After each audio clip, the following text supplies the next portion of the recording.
नमस्कार, आप देख रहे हैं मऊ तक और मैं इस समय मौजूद हूँ अदरी मार्केट में। अदरी वो जगह है मऊ का, अगर देखा जाए तो यहाँ पे काफ़ी बड़े बड़े दिग्गज और काफ़ी दिग्गज नेता यहाँ से निकल कर आए हैं। और इसी क्रम में हमारे साथ मौजूद हैं कांग्रेस पार्टी के पूर्व जिला अध्यक्ष मुश्ताक अली जी।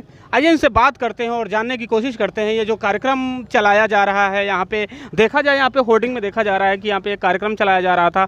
आइए इसके बारे में इन्हीं से जानते हैं क्या था आज का कार्यक्रम आप लोगों का। मेरा नाम मुश्ताक अली मंसूरी, पूर्व जिला उपाध्यक्ष कांग्रेस कमेटी जनपद मऊ एवं ऑल इंडिया कौमी तंजीम उत्तर प्रदेश का उपाध्यक्ष हूँ। ये कार्यक्रम माननीय प्रियंका गांधी जी जो उत्तर प्रदेश की प्रभारी हैं और राष्ट्रीय महासचिव हैं, उनके द्वारा निर्देशित किया गया है कि कोरोना काल में लॉकडाउन में लाखों परिवारों ने अपने परिजनों को खोया, तमाम उनके सामने दिक्कतें आईं। इसकी पीड़ा और दर्द को समझते हुए हमारी नेता प्रियंका गांधी जी ने ये कार्यक्रम चला करके यह सरकार को बताने का प्रयास कर रही है कि इन पीड़ित परिवारों को 4 लाख का मुआवजा दो। अगर आप नहीं दे पाओगे तो कांग्रेस पार्टी की सरकार बनेगी, तो हमारे जो लोग जो पर्ची जिनके पास रहेगी हम उनको 4 लाख का मुआवजा देंगे। ये हमारी पार्टी का प्रियंका गांधी जी का निर्देश है। जैसा आप बता रहे हैं कि हम कोरोना काल में जो लोग मारे गए और उनको कुछ मुआवजा नहीं मिला, उनको राहत नहीं मिली, बट यहीं पे मुख्यमंत्री कहते हैं कि हमने कोरोना काल में काफ़ी अच्छे इंतजाम किए थे। बट जो विपक्षी थे, कांग्रेस थी, सपा थी, बहुजन थी, ये सभी लोग रूम में बैठकर राजनीति करते थे, जबकि मैदान में उतरकर हम लोग कोरोना काल में भी अच्छे काम किए हैं। जी, इसमें आपने देखा कांग्रेस पार्टी ने पूरे उत्तर प्रदेश में अगर पक्ष के जोगी के बाद अगर कोई दिखाई दिया है उत्तर प्रदेश में तो सिर्फ कांग्रेस पार्टी दिखाई दिया है। चाहे वो कोरोना काल हो, चाहे कोई भी समस्या हो, किसी तरह की समस्याओं को केवल कांग्रेस पार्टी एज ए विपक्ष के रूप में रोल में अदा किया है। चाहे हमको जेल खाना पड़े, देखिए अभी आपकी मांग को लेकर हम लोगों पर लाठीचार्ज हुआ, मैं भी मऊ में था। जनता की समस्याओं के लिए कोरोना काल में इनके लिए हमने दवाई का वितरण किया। कांग्रेस पार्टी ने भरसक जितनी संसाधन उसके पास उपलब्ध रही है जनता के हितों के लिए कार्य किया। अब देखिए उत्तर प्रदेश सरकार दावे तो बहुत करती है, लेकिन आप ये देखेंगे कि मरीज ऑक्सीजन के अभाव में तड़पते तड़पते मर गए। कोई डॉक्टर जो है सरकारी हो या प्राइवेट हो, उनके यहाँ जाने पर वो देखने को तैयार नहीं थे। ये विभत्स लाशें जो है नदियों में बहाई जाती थीं, जलाने का मौका नहीं, कब्रिस्तान में जगह नहीं मिली। आप फिर भी कहते हैं कि हम बहुत अच्छा कर पाए। अच्छा नहीं कर पाए, अच्छा और कर सकते थे, करना चाहिए था। लेकिन ये तमाम जो दिक्कतें हैं, जो लोग पीड़ित परिवार हैं, उनके कर्जदार हो गए हैं, उनको दवा कराने में, तो हमारी पार्टी ने सोचा कि जो लोग कर्जदार हो गए हैं उनके लिए 4 लाख का मुआवजा दे सरकार। जैसे कि वो तो बेचारे चले गए, लेकिन जो पीड़ित परिवार के लोग हैं उन्हें कुछ जो है मिल जाए, जिनसे उनकी कुछ रक्षा हो जाए और व्यवस्था हो जाए। इसी क्रम में हम बात करते हैं, जैसे आप बता रहे हैं कि हमारे अगर सरकार बनेगी तो मैं इन सारी चीज़ों को लागू कराऊंगा। यहीं पे सपा कह रही है कि 400 पार, बीजेपी कह रही है 400 पार, यहाँ पे बीएसपी का भी कहना है कि मतलब मैं कम चुनाव लड़ूंगा समथिंग 300 के पार। आपका क्या है यहाँ पे उत्तर प्रदेश में? उत्तर प्रदेश में देखिए हमारे पास आई थी तो यही ये कहते थे कि यहाँ पर भाजपा का क्या है।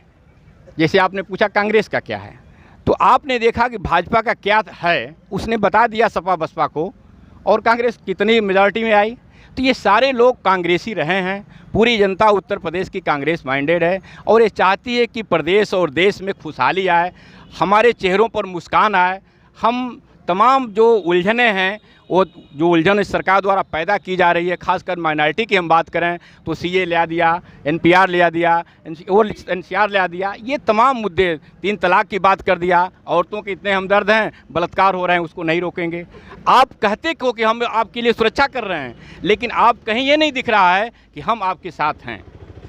आजकल एक मुद्दा चल रहा है, आप देख रहे होंगे काफ़ी दिनों से चल रहा है कि हिंदू खतरे में है और कभी कभी आता है कि मुस्लिम खतरे में है। इसमें क्या कहना चाहेंगे आप?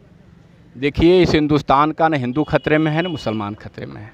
खतरा वह है, वह लोग हैं, वो खतरा है कि जो इस पर लड़ा करके एक दूसरे को अलग करने का प्रयास कर रहे हैं लगातार। ये पूरा हिंदुस्तान एक है, कहीं कोई खतरे में नहीं है। जब पूरे जगहों पर आप देखेंगे कि पूरा हिंदुस्तान में हिंदू शासक है। हमने तो उनके ही शासन में अब तक पूरी खुशहाली और पूरा विकास किया। हम तो जगह जगह और कहते हैं कि सारे जहां से अच्छा हिंदुस्तान हमारा। मुसलमान तो हमेशा खुश रहा है और जब भी ज़रूरत हिंदुस्तान की आई है, मुसलमान की जहाँ तक माइनॉरिटी की हम बात करें, अपनी कुर्बानियाँ दिया है, भविष्य में भी दिया है, देगा और आने वाले समय में भी देश के लिए अपनी कुर्बानी देता रहेगा। इस पर कहीं कोई शंका नहीं किसी को होनी चाहिए। पर यहाँ पे अगर देखा जाए जो बीजेपी के लोग हैं वो कहते हैं कि जो राहुल गांधी हैं, चाहे अखिलेश यादव की बात कर लें, ये लोग राजकुमार जैसे निकलते हैं। इनका राजनीतिक से कोई लेना देना नहीं है, इनका जनता से कोई लेना देना नहीं है, इनका मुद्दे से कोई लेना देना नहीं है। ये विरासत में इनको राजनीति मिली। ये क्या करते हैं, राजकुमार जैसे निकलते हैं, 2-4 घंटे घूमते हैं और फिर एसी के रूम में जाकर बैठ जाते हैं। तो ये राजनीति क्या करेंगे, इस पर क्या कहना चाहेंगे आप? देखिए, उनको यह प्रोपगंडा फैलाना है, कोई राजकुमार नहीं है। आप पूरे देश का अगर सही मायने में सर्वे करेंगे, सोचेंगे तो पूरे हिंदू मंदिर में गए हैं, वहाँ पर लोग जब भी आपकी आजमगढ़ में प्रियंका गांधी आई थी, आप कहाँ नहीं देख रहे हैं।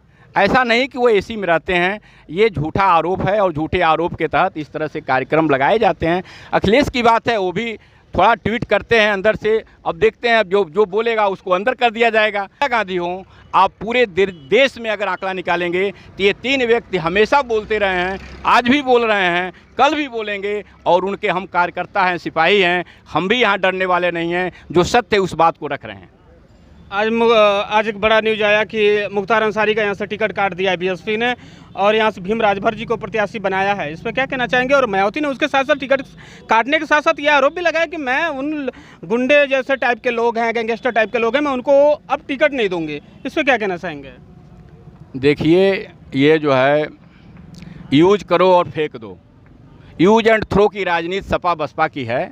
जब ज़रूरत पड़ती है तो सटा लेते हैं और काम हो गया तो हटा देते हैं। तो वो उनका पर्सनल मामला है, वो क्या करेंगे और क्या नहीं करेंगी, वो उसके बारे में आप उनसे सवाल करिए, उनसे जानिए कि गुंडों को सटाएंगे कि गुंडों को हटाएंगे, या गुंडा तो कोई है नहीं। और कांग्रेस पार्टी में आप अगर समाजवादी पार्टी के साथ आप गठबंधन में चुनाव भी लड़े हैं, फिर ऐसे पार्टी के साथ आप गठबंधन क्यों कर लिए? नहीं, समाजवादी पार्टी के साथ हमने चुनाव लड़ा था। ऐसा नहीं है कि जो उनके लोग हैं वो उसमें कहीं खराबी आती है। भाजपा में ये दिखाया जाता है कि कितने ज़्यादा गुंडे हैं, कितने पर FIR दर्ज है, उनका आंकड़ा क्यों नहीं दिया जाता है? क्या भाजपा इतनी साफ़ सुथरी कि हम भाजपा में चले जाएंगे तो हमारा बहुत हम बेहतरीन हो गए और वही सपा बसपा कांग्रेस में है तो हम बहुत बड़े अपराधी हैं? इस तरह का क्या उनके पास कुछ इस तरह का छानने वाला है क्या कि छान करके वो हमको जो है अपराध मुक्त कर देते हैं? क्या उनमें भाजपा में अपराधी नहीं हैं? इनसे ज़्यादा अपराधी भाजपा में भी हैं, लेकिन उनका पर्सनल मामला है, उससे हमको कोई लेना देना नहीं है। कांग्रेस पार्टी अपने विचारों से सबको मिला जुला करके सबके मान सम्मान के साथ इस देश और प्रदेश को आगे ले जाना चाहती है। किसी से कोई घृणा नहीं है, चाहे वो मुझे वोट देगा नहीं देगा, मेरे साथ रहेगा नहीं रहेगा। कल भी कांग्रेस थी, आज भी कांग्रेस आपके लिए बोल रही है। जैसे कोरोना काल में हमने दवाई बांटा और किसी ने दवाई कोई बांटा आपने देखा? हमने दवाई बांटा, लोगों के बीच में गए, आदरी में गए, पूरे विधानसभा और पूरे जो है जनपद में हम लोगों ने बांटा। ये प्रियंका गांधी की सोच है। हम आपके साथ खड़े हैं, अब आप कहाँ खड़े हैं वो अब जनता तय करेगी। जनता की क्या सोच है इस देश प्रदेश के लिए, वो जनता के भावना पर निर्भर करता है। लेकिन हम आपके साथ हैं, कांग्रेस जनता के साथ है, कल भी रही है, आज भी है और कल भी रहेगी। उत्तर प्रदेश को देखा जाए तो यहाँ पे जैसे ही चुनाव आता है, यहाँ से मुद्दे गायब हो जाते हैं, जातिवाद हावी हो जाता है। इसका क्या रीज़न है? अब इसका रीज़न तो मेरे समझ से यही हो सकता है कि ये ऐसा कराया जाता है। ये भाजपा जो है ये चाहती ही यही है कि जब हम कुछ कुरेदेंगे तो हमारे अन्य लोग जो है उस पर बोलेंगे और जब बोलेंगे तो ध्रुवीकरण होगा। उनका मकसद ही वही है, जबकि इससे राजनीति में कोई लेना देना नहीं है, इससे दूर होना चाहिए। धर्म अपना मानते रहिए। अब आप बता दीजिए, आप कभी कहते हैं यार मैं ये आपको खाना नहीं चाहिए, आपको ये कपड़ा नहीं पहनना चाहिए, आपको इस तरह से रहना चाहिए। अरे यार, मेरी आज़ादी है, देश मेरा आज़ाद है, हम कौन सा कपड़ा पहनेंगे, क्या खाना खाएंगे, कहाँ सोएंगे, किस तरह से हम अपनी इबादत करेंगे, ये आप बताओगे? ये आप तो बता नहीं सकते। ये हमारी आज़ादी है और हम अपनी आज़ादी का कार्य करते हैं और ऐसा करते रहेंगे। ओवैसी जी ने आरोप लगाया है बीच में, वो भी चुनाव लड़ने आ रहे हैं यूपी से। उन्होंने कहा है कि कांग्रेस ने भी खूब वोट लिया है मुसलमानों का, सपा ने भी खूब वोट लिया है, बसपा ने खूब वोट लिया है, मगर मुसलमानों के लिए इन पार्टियों ने बस वोट लिया है और कुछ किया नहीं है। इस पर क्या कहना चाहेंगे आप? भाई देखिए, 30 साल से हम कांग्रेस सत्ता में उत्तर प्रदेश में नहीं है, और जब केंद्र में थी तो तमाम माइनॉरिटी के लिए योजनाएं आई थीं। उसमें मदरसे का आधुकरण हुआ, चाहे उनके बच्चों का वजीफ़ा हुआ, चाहे उनकी आर्थिक मजबूती के लिए हमने कार्य किया। उत्तर प्रदेश में हम 30 साल से ऊपर नहीं हैं, और ये सपा बसपा के लोग हैं, तो ये बात तो वही जान सकते हैं। हमने तो इनके लिए कार्य किया है। अगर मौका पार्टी अगर इस बार जनता हमको देगी तो हम फिर दिखा देंगे कि हम पहले वाली कांग्रेस में आपका सम्मान, आपकी मर्यादा, आपकी इज्जत, आपको जो है कहीं से ये नहीं लगेगा कि हमारे सामने कोई समस्या है, हमारे सामने कोई दिक्कत है। सबसे बड़ी चेहरे की खुशहाली होती है भाई साहब। अगर देखेंगे इतने लोग हैं, किसी का चेहरा खुशहाल नहीं है, क्योंकि जब मन करेगा कोरोना की बात आ जाएगी, जब मन करेगा ये जो है धर्म की बात आ जाएगी, जब मन करेगा पहनावे की बात आ जाएगी, जब मन करेगा खाने की बात आ जाएगी। ये कोई समस्या है? हमारी बेरोजगारी समस्या है। इस समय 20 लाख से ऊपर बेरोजगार हुए हैं इस कोरोना काल में। ये आंकड़ा हमारे पास है। आप रोजगार दो, आप लोगों को खुशहाली करो, कौन रोकने जाता है? आप सत्ता में रहो, कई वर्षों तक रहो हमसे, लेकिन जो भारतीय जनता है ये कम से कम लगे कि भाई हम खुशहाल हैं। हमने ये आज़ादी की दूसरी लड़ाई हमारी प्रियंका गांधी ने कहा कि लड़ रहे हैं। आप इस चीज़ को देख रहे हैं कि आप जो भी कोई आवाज़ उठाता है उसको जेल में बंद कर दिया जाता है। ये आज़ादी, किसान देखिए यहाँ पर हैं, किसान कितने महीने का आंदोलन हुआ। क्या ऐसी कोई गूंगी भरी सरकार होगी जो उनसे बैठ करके बात नहीं कर सकती है? उसे बात करना ही चाहिए और उनकी समस्या को हल करने का प्रयास करना चाहिए। कांग्रेस पार्टी का अब जैसा आप आरोप लगा रहे हैं कि किसान इतने दिनों से आंदोलन में है, आपकी कांग्रेस पार्टी को अगर देखा जाए तो केंद्र में बहुत ज़्यादा सरकारें रही हैं और किसान इस हालत में है, तो कहीं ना कहीं जिम्मेदार आपकी पार्टी भी है। ये नौबत कैसे उत्पन्न हुई कि आज कांग्रेस की सरकार खत्म होते ही किसानों को आंदोलन करना पड़ा? देखिए, कांग्रेस पार्टी ने कभी आपदा को अवसर नहीं बनाया, कभी विपत्ति को अपना अवसर नहीं बनाया। ये आपदा आई है, इतनी बड़ी आपदा है जो कि आदमी जो मीडियम क्लास होगा वो बेचारा आजकल उसके पैसे पॉकेट में नहीं होगा कि चाय पी लेगा, और इसमें ये अवसर बना करके तरह तरह के प्रोपगंडे ला करके और इस देश को दूसरी दिशा में ले जाना चाहते हैं। आप कह रहे हैं किसानों की बात मान लीजिए, किसान इस तरह से आंदोलित अगर कांग्रेस शासन में रहे हैं, उनकी बात सुनी गई है, उनकी समस्या को हल किया गया है। इतनी बड़ी समस्या को लेकर के 3 महीने से ऊपर हो गया और वह जो है अब तक उनकी बात नहीं सुनी जा रही है। 9 महीने हो गया, बताइए। आप कह रहे हैं 9 महीने, और इतने में 9 महीने में भी उनकी बात नहीं सुनी जा रही है। अब बताइए कि कांग्रेस की सत्ता में कहीं ऐसा 1 महीने नहीं होगा, 20 दिन नहीं रहा होगा, उनकी बात को सुना न जाए। हो सकता है कि बाद में पूरा किया जाता हो। ये 2022 का चुनाव अकेले लड़ेंगे या किसी से फिर गठबंधन करेंगे आप? देखिए, ये बड़े नेताओं की बात है और बड़े नेता निर्णय लेते हैं। हम लोग छोटे कार्यकर्ता हैं, कांग्रेस के सिपाही हैं, ये सड़क छाप नेता हम लोग हैं। हम लोग इसके बारे में क्या बताएंगे भाई? है ना, पूरा जो चुनाव होता है ना ये सड़क छाप से ही होता है। वोट जो पड़ता है और वोट का जो रेशियो बढ़ता है, ये सड़क छाप लोग ही इस रेशियो को बढ़ाते हैं, क्योंकि वहाँ जो बड़े बड़े नेता बैठे होते हैं ना एसी में, जो उनका परिवार होता है, वो बहुत कम ग्राफ बढ़ाते हैं। जो ग्राफ बढ़ाने वाला वोट का होता है वो यहीं से ज़्यादा बढ़ता है। तो कहीं ना कहीं कुछ तो होगा, पर ठीक है, ये सारी चीज़ें हैं। और कितना, मतलब कब, अब की बार कितना पार? देखिए, हम लोग झूठ नहीं बोलते हैं और हम ये नहीं कह सकते हैं कि हम 300 पार हैं, 200 पार। हमारा मकसद है सरकार बनाना।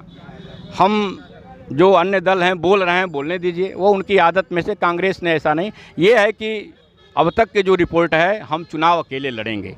ये हम कह सकते हैं छोटे कार्यकर्ता होने के नाते कि चुनाव लड़ा जाएगा। 403 सीटों पर कांग्रेस लड़ेगी, जनता के बीच में जाएगी। और अब तक जो है जितनी बार भी देखेंगे, बताए हैं ना कि विपक्ष की भूमिका में उत्तर प्रदेश में कांग्रेस के अलावा किसी का नाम नहीं है, चाहे वो कोई भी पार्टी हो। मैं किसी का नाम नहीं लेना चाहता। भाजपा के बाद कांग्रेस ही दिखाई दी है उत्तर प्रदेश में। देश में भी आपने देखा, राहुल दहाड़ता रहा, आज भी राहुल दहाड़ता है आदमी। और राहुल कहीं डरने वाला, वो शहीद का बेटा है। वो जो है 2 दादी भी मरी, उसके जो है पिता भी मरे उस आदमी की। तो वो शहीद का ब्लड है जिसके अंदर, वो देश के लिए, जिसने देश को बनाया है, देश के लिए कुर्बानियाँ दिया है। और वह व्यक्ति देश के बारे में जानता है कि देश जब बिखर रहा है उसे दर्द कितना होगा। जो पेंट करता है, पेंट करने वाला जानता है, उस पर खरोच मारने वाले को पता नहीं रहता है। आज आप बेच रहे हैं, हमने बनाया, आप बेच रहे हैं। कहते हैं क्या किया, जो है कांग्रेस ने क्या किया 70 सालों में। अरे भाई, एक बैग तो विकास होगा नहीं। हमने जो किया उसके आप आगे चलो, हमने जो विकास कराया उससे आगे चलो और भी आगे बढ़ो। हम कहाँ रोकने जाते हैं? लेकिन आप पता यही चल रहा है कि जो हमने बनाया है उसी को आप बेच रहे हैं। उसी में से बेच करके कार्य को चला रहे हैं। तो ये तो कहीं से भी ये देश हित में नहीं है, कहीं ये नहीं है कि देश हित में कहा जाएगा। और लोकतांत्रिक व्यवस्था में सबकी बात है, सबकी सुनिए, सबको रोजगार का अवसर उपलब्ध कराइए, यही सब बात है।